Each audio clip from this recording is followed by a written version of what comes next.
I'm George Galloway, leader of the Workers' Party of Britain, and every week at this time I'm here giving you our perspective on the great national and international events. If you like what you see, I hope that you will join us, but even if you will not join us, please follow us through all our social media portals so that at least you are aware of how we see things. There's only one subject really that I can discuss this evening, much as I'd love to discuss others, like the fact that Salvador Allende's granddaughter is now the Minister of Defense in Chile, in charge of the army that murdered her grandfather. How piquant is that, or should I say picante? I wish her all the best. There's many other issues that I'd like to talk about, but we can't get away from the division in the British ruling elite, which is definitely reaching crisis point.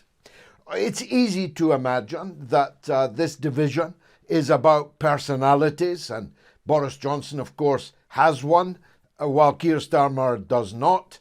Neither, it appears, does Boris Johnson's rivals inside the Conservative Party, which is one of the reasons why he's still there. But the divisions are political, even ideological in nature, and one has to properly analyse them to come to any sensible conclusion about where all this is going. The news has been dominated for the last couple of hours about the fact that Piers Corbyn and a small group of unwashed Harrys shouted mean words, although actually, as someone who's been on the receiving end of mean words, they actually weren't all that mean. They were, why have you betrayed the working class? Why have you prosecuted Julian Assange? And allegedly, though I must say I never heard that, and I couldn't vouch for who shouted it, if you get my meaning, why didn't you prosecute Jimmy Savile?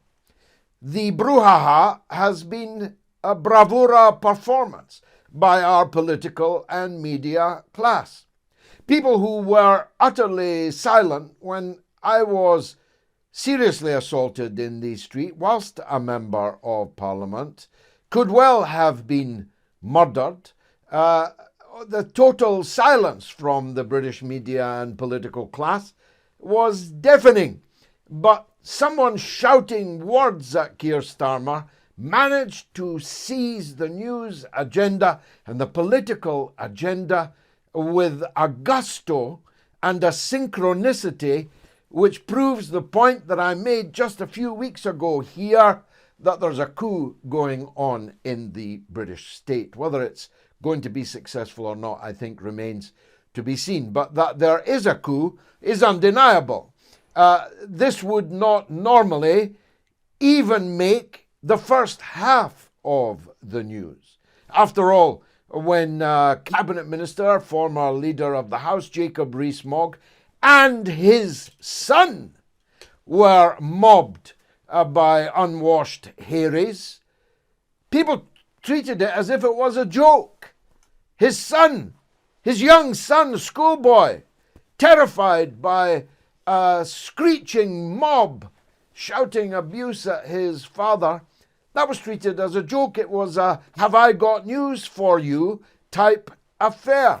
Well, Michael Gove was mobbed far more robustly than Keir Starmer. Nobody put a finger on Keir Starmer in Whitehall this week. Not one finger. And we'll come to why he was even there in the first place in just a minute. But by the comparison of people being mobbed in politics, this was not a big story, yet it became, frankly, the only story in town, in Parliament, and on the television news, which ought to make you suspicious for a start. But let's analyse why he was there. It turns out, I was unaware of this in the beginning, that he had been in the Ministry of Defence, not Portcullis House, which is a couple of doors down, receiving a briefing on what the government was intending to do on the subject of Ukraine. That meant he could have walked along the embankment from the Ministry of Defence into Portcullis House and then through an entirely private walkway to which the public have no access at all from Portcullis House into Parliament. Why didn't he do so? This was not a secret demonstration. You could smell it before you could hear it.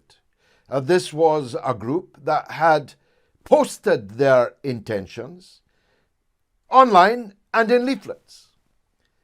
If we've really reached the stage where the police officers responsible for the protection of the leader of Her Majesty's opposition did not know that Piers Corbyn was outside in Whitehall, and that it might not be a great idea for the leader of the opposition, who, after all, had been so mean to Piers Corbyn's brother, Jeremy Corbyn, then we really do need Cressida Dick to move along there, officer, and someone else to take her place. If we really believe that the police, knowing of the presence of some 20 or 30 people mobbing in Whitehall on a whole range of subjects, from the Canadian truckers to the familiar down with vaccination and all of the other causes that this grouplet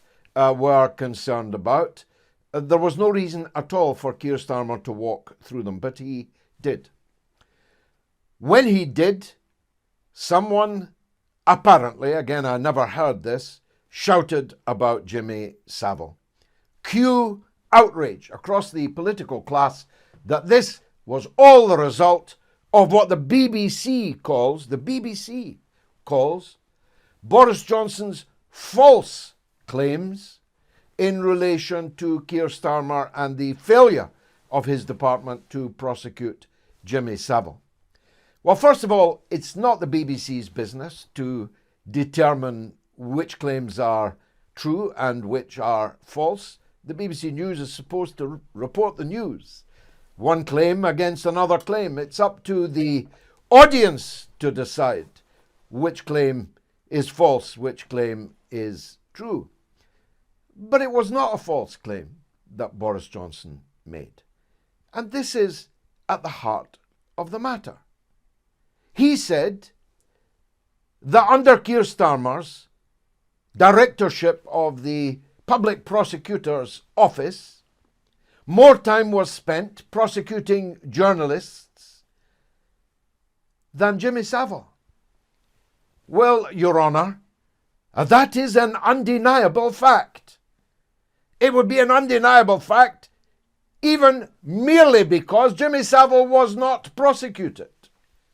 But the fact that Keir Starmer's department mercilessly pursued journalists, including the greatest of all journalists of our time, Julian Assange, is a matter of public record. So it is a true statement of fact that the department under Starmer spent more time prosecuting journalists than it did Jimmy Savile, even if only because Savile was never prosecuted in the first place. But this has morphed into a slur, a smear, a slander, now responsible for mob violence, though violence there was none, on the streets of Whitehall.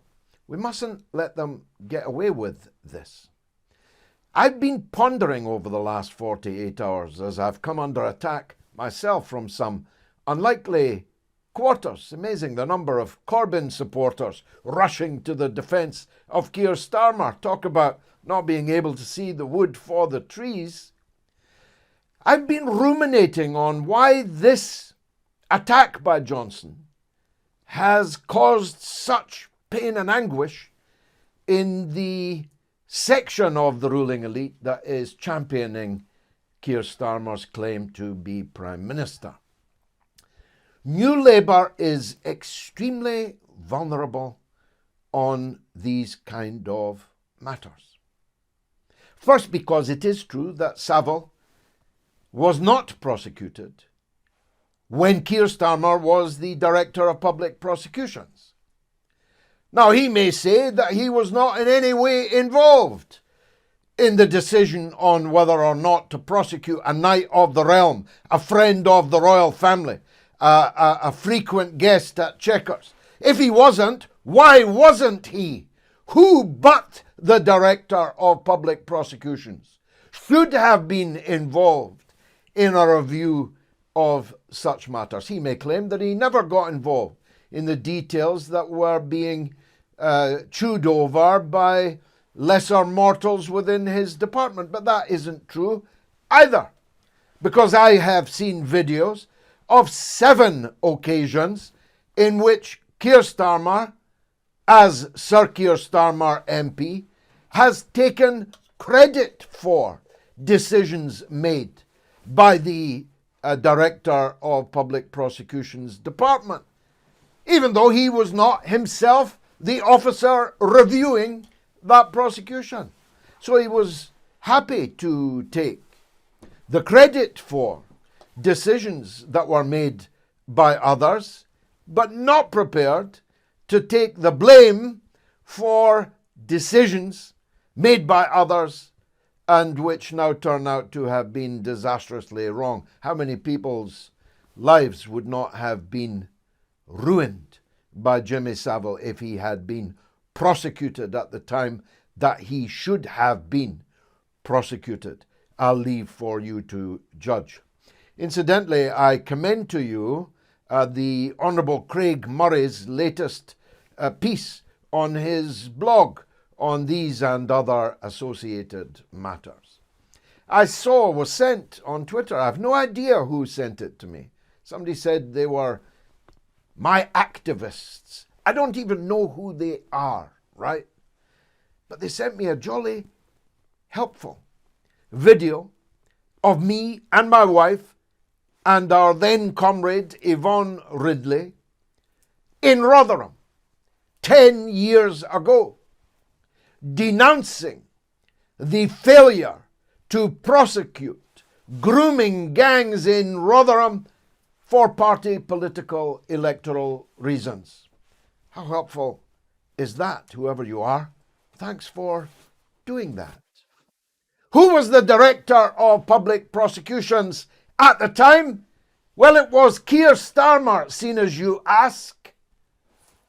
They're very vulnerable, Labour, to the charge, well-founded charge, that in many places, many cities, in Lambeth, in Leicester, perhaps above all in Rotherham, Labour were either asleep or were turning a Nelson's eye to horrific sex crimes being committed on their watch and in their patches in their electoral heartlands. Greville Janner, anyone? Lambeth Council, anyone? Care Homes, anyone? Rotherham, anyone? Labour are surprisingly and uniquely vulnerable. It's a very dark underbelly. Perhaps they're hoping that it doesn't get any more traction. Perhaps that's why they have reacted so hysterically to the true statement of fact made by Boris Johnson.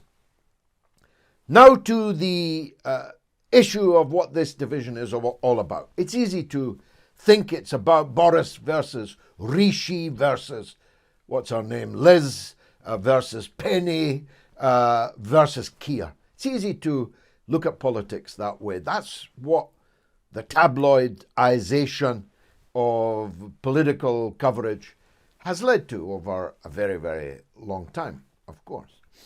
But it's not accurate. Of course, personalities come into things. Of course, some people don't like each other. Of course, some people are ambitious and want to displace other people so they can get the gig, the moment in the sun, and the big payday after you've left office. They've seen the Tony Blair movie. So should you if you haven't. I made it. these personal motivations and so on are important. But there are political, even ideological forces at work also.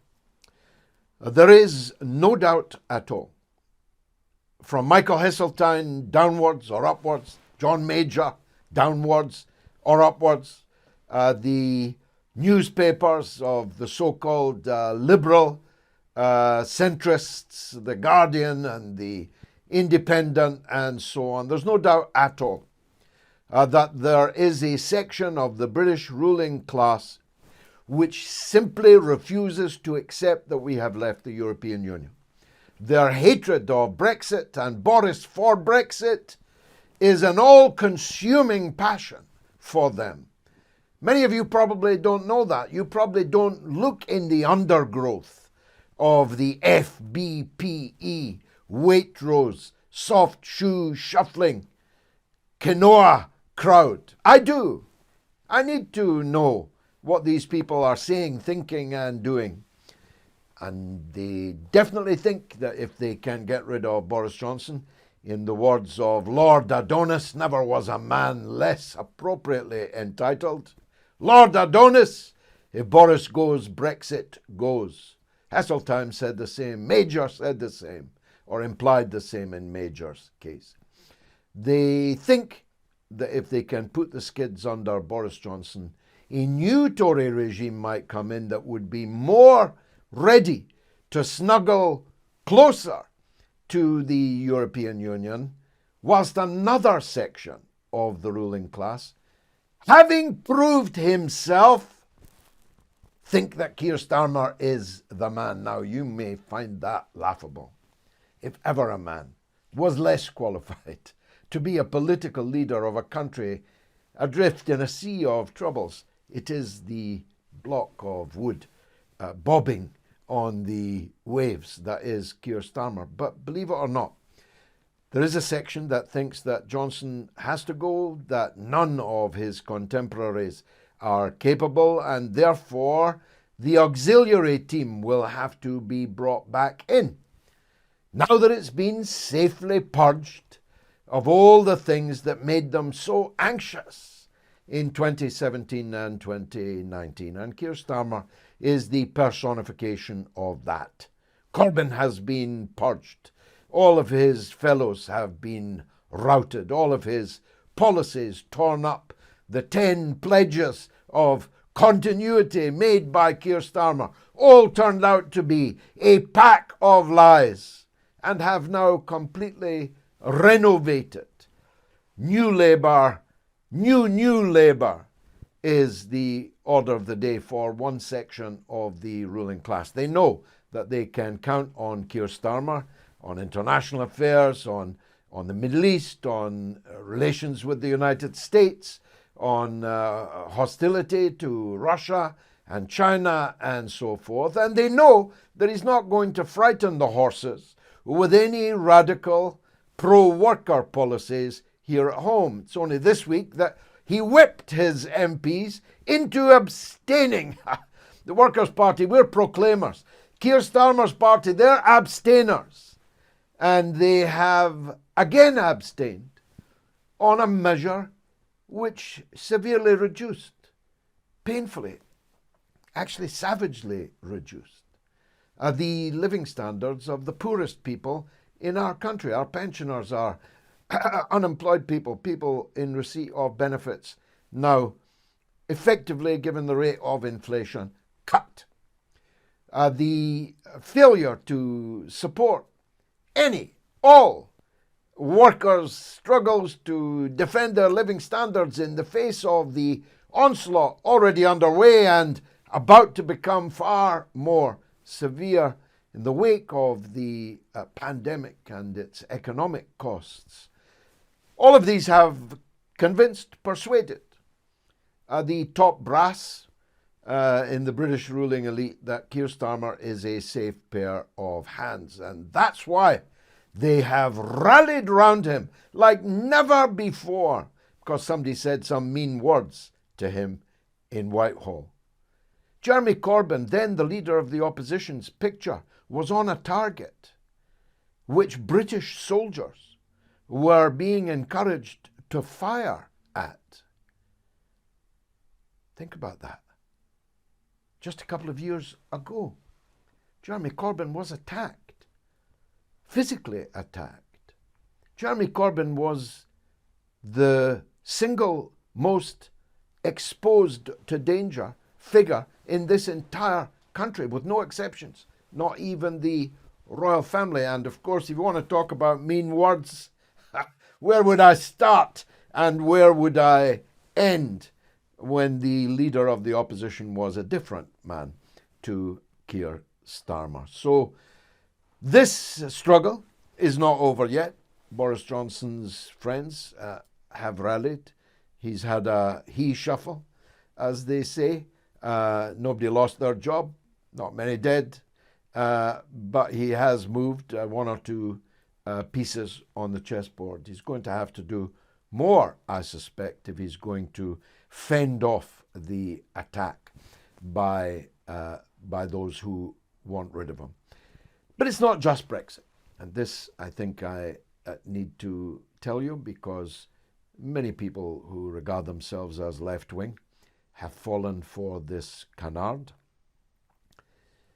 I've heard it said that Boris Johnson is the most right-wing Conservative Prime Minister that Britain's ever had.